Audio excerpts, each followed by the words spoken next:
आप जिस वक्त देख रहे हैं कि लगातार शाम ढलती जा रही है, सूर्य अपने ढलान पे है, और अगर सूर्य ढल रहा है तो यहाँ का वोट का मतदान भी समय धीरे धीरे ढलता जा रहा है। यानी शाम को 6 बजे सूर्य ढलेगा और उसी समय मतदान की मतपेटियाँ बंद हो जाएगी। यानी भाग्य का फैसला कैद हो जाएगा। एक पिटारे में, एक मतदान पेटी में 58 सीटों का भाग्य कैद कर लिया जाएगा। उस 58 सीटों के भाग्य का फैसला 10 मार्च को सुनाया जाएगा कि क्या हुआ, जनता किसके सरोकार पर थी, लोगों की हिमायती जनता के द्वारा क्या की गई, जनता को कितना लुभाया गया, जनता किसे चाहिए, जनता को क्या चाहा और अब जनता किसे चाह रही है, ये 10 मार्च को क्लियर किया जाएगा। लेकिन फिलहाल मैं वसुंधरा के सेक्टर 11 में खड़ा हूँ, जहाँ पे भाटिया साहब हैं जो बीजेपी को वोट करते हैं, और इनसे मैं जानना चाहूँगा कि किस तरीके से आज मतदान का दौर चला है, मतदान पे लोग भागीदारी ले रहे हैं, बढ़ चढ़ के लोग, तमाम तरीके के आरोप प्रत्यारोप का दौर भी चल रहा है। उस दौर को झेलते हुए आज मतदान का चरण शुरू हो चुका है, उस पर इनसे बात करेंगे कैसा चल रहा है और अब तक क्या क्या सफर रहा है। तो चलिए हम सीधी उनसे बात करते हैं। हुई हो मनोरंजन जगत से, बिना किसी रीजन देखते रहिए समाचार विजन। नमस्कार। नमस्कार जी, मैं गुलशन भाटिया, वसुंधरा परवारी। तो आप बताएं क्या। मैं धन्यवाद देता हूं कि आपने जिस तरीके से एक सुखद माहौल, एक अच्छा माहौल बना करके यहाँ बिना किसी वाद विवाद के एक चुनाव संपन्न कराने की भूमिका में, इसके लिए मैं आभार है। लेकिन सवाल उठता है उस बीच में कि मंजरें बहुत देखी, सैलाब आते गए, लेकिन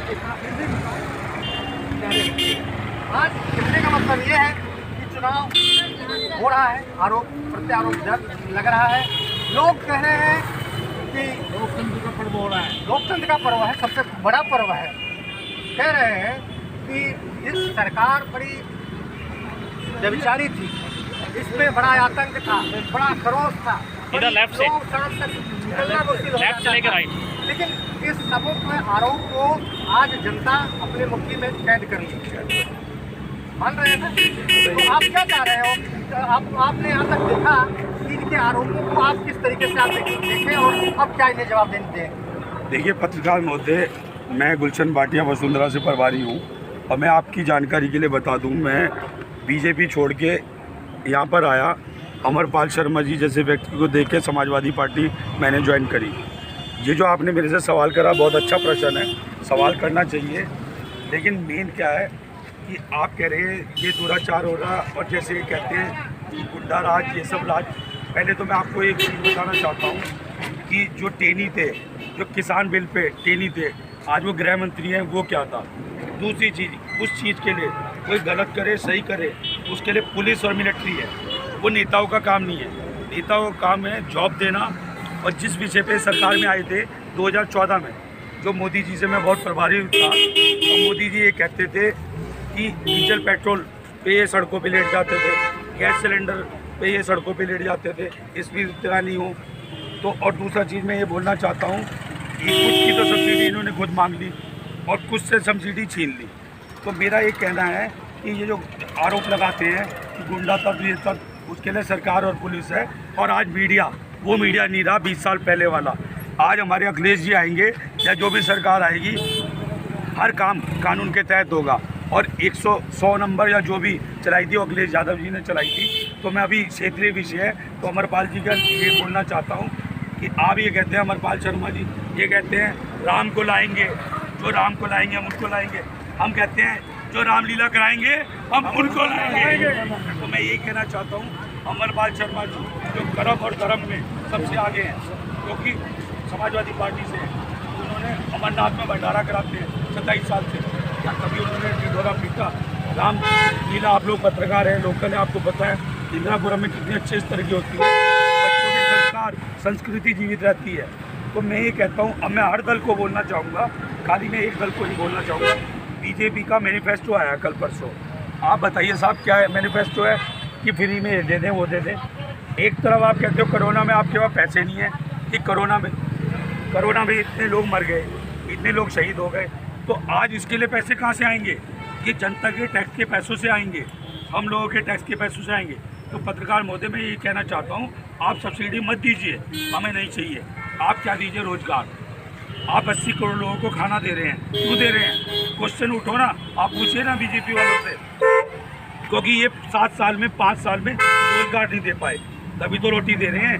लगता है कि उनके जो महानायक थे आजम खां, उनको मैंने अंदर कराया, उनके वालिद को किया, बेटे को कराया। माने जहाँ जहाँ भी गुंडागर्दी अपराध के तंत्र था और माफिया तंत्र था, उनको मैंने अंदर कराने का काम किया है और आगे भी इस तरीके का कार्य मैं कराऊंगा। इसके लिए मैं कटिबद्ध हूँ और इसीलिए सरकार जो है फिर से सरकार सत्ता आ रही है। मैं जवाब देता हूँ, वाल्मीकि थे, पहले क्या थे, अब क्या है। जो ये लोग बात कर रहे हैं ना, हर चीज़, अमित शाह जी क्या थे, आप मुझे बताइए ना। वो नरसार क्या था गुजरात का, और वो तड़ी पार थे। क्या आजम खान तड़ी पार कर पाए ये? जिसका नाम ले रहे हैं, तब के मैं समाजवादी पार्टी का हूँ, ये मैं न्यूट्रल आपको बताना चाहता हूँ। आज अखिलेश जी पढ़े लिखे हैं, उनके पास विजन है, विचार है। किसने क्या किया? मेरे फादर क्या थे, मैं क्या हूँ? आज शिवपाल यादव जी, वो मुलायम सिंह जी, आजम खान जी, किसी का एक्टिव रोल है? एक्टिव रोल तो अखिलेश जी का है ना। हम जैसे पढ़े लिखे लोग हैं ना, आज देखो सब पढ़े लिखे लोग आ गए ना। तो ऐसा नहीं हो सकता कि बाप क्या है, बेटा क्या है। मैं हर दल के लिए कह रहा हूँ, अमित शाह जी है, उनका बेटा BCI का अध्यक्ष है, वो परिवारवाद की बात करते हैं। और वो एक साथ आप दोनों कैंडिडेट्स को कंपेयर कीजिए, दोनों को आप, हम ये नहीं कह रहे आप सभा को वोट कीजिए, हम कह रहे हैं कि आप दोनों कैंडिडेट को खड़ा कीजिए सामने, जो ज़्यादा मजबूत हो ये क्षेत्रीय विषय में वोट कीजिए। और यहाँ के लिए अमरपाल शर्मा जी ने, जब वो विधायक थे यहाँ पे और सरकार भी नहीं थी, तब भी 6000 करोड़ के काम इस क्षेत्र की जनता को उन्होंने अपना योगदान दिया था। जो आरोप प्रत्यारोप का दौर तो चलता ही रहेगा, लेकिन आज मतदान चल रहा है। हाँ, मतदान चल रहा है। मतदान से आप क्या कहोगे, जो परिसीमन दिखाई दे रहा है, शाम तक आंकड़े भी निकल आएंगे। यहाँ मतदान सबसे अधिक आ जाएगा। मतदान सबसे अधिक कहाँ पड़ा, बूथ को कितना पड़ा? पहली बात तो ये वाला जो साहिबजादा विधान क्षेत्र है, एक एशिया का सबसे बड़ा है। यहाँ पे कम से कम 9.5 से 10 लाख वोट है। तो ठीक है, वसुंधरा में बैठ के आंकड़े नहीं कर सकते। और भी जगह पे बहुत बड़ा घमासान हो रहा है, ठीक है, ये भी आप भी जानते हैं। सवाल उसका नहीं, ये सुरक्षा, इनके पास कोई मुद्दे थे नहीं। अब क्या है, इनकी सरकार में जो लोग होते हैं, कैसा भी काम करते हैं, उस पर कोई उंगली नहीं उठती, ना मीडिया उसको बताता है। ठीक है, अब ये टहनी ने तुमने तो कुचल दिया भाई, इसका तो वीडियो बना, आपने कोई एक्शन ही नहीं लिया। बोलने में कुलदीप सेंगर छूट गया, चिन्मय आनंद ने स्कैंडल किया, वो छूट गया, ठीक है। और अब हाथरस की बेटी है, उसके तुमने रात में मिट्टी का तेल डाल के जला दिया। ये सब तुम करो तो ठीक, यहाँ कौन कर रहा है? यार हम लोग को क्या चाहिए कि आम जनता है, अमीर और गरीब के बीच में बीच वाले भी हैं, हम लोग सब बीच वाले, मिडिल क्लास जिसको कहते हैं। मिडिल क्लास को क्या चाहिए? रोटी, कपड़ा, मकान, स्वास्थ्य, इतने तो चाहिए। इतना दे दो, तुम राज करो, हमें कोई मतलब नहीं। और हमें ब्राह्मण आदमी, हमें राम बाम मत सिखाओ, ठीक है। हमारे घर में 1 नहीं 10 फोटो है, ठीक है। अब राम के कर्म है, कर्म करो, हम तो कर्म करें, वो भी करें। समय का कमी है। आखिरी सवाल आपसे लेता हूँ, आजा मेरे पास आजा।